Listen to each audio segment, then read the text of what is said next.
Amo palang ya queda ocupado el atención de la autoridad para investigar el tres mga seguiditos incidente de tiro del domingo. Este día, ya aumenta también dos incidente. Ella puede man record el Zamboanga City Police Office que alcanza ya na 9 incidente de tiro para este noviembre y 96 incidente de tiro ya este año. Anoche, un persona nombrado como si Marvin Dagalea, 39 edad, residente del Kiniput, ella que la biktima de tiro. Aliparte na sitio Kalanasan, barrio de Kiniput, pasada alas 9 del noche.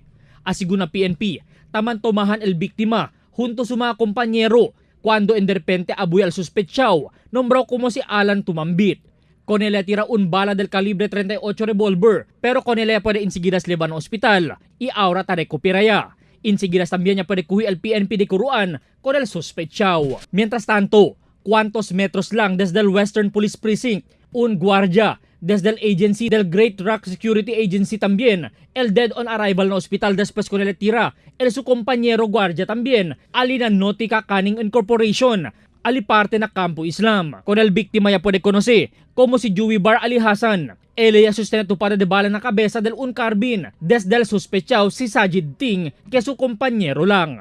Yung ating shooting incident kayo ng umaga, ito doon sa may kaning factory naman pero hindi na nag-ooperate.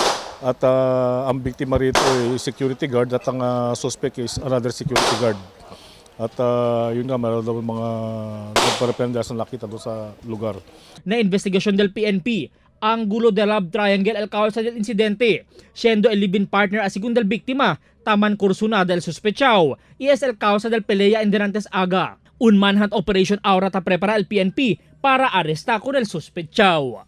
Albert Luna, Dateline Zamboanga.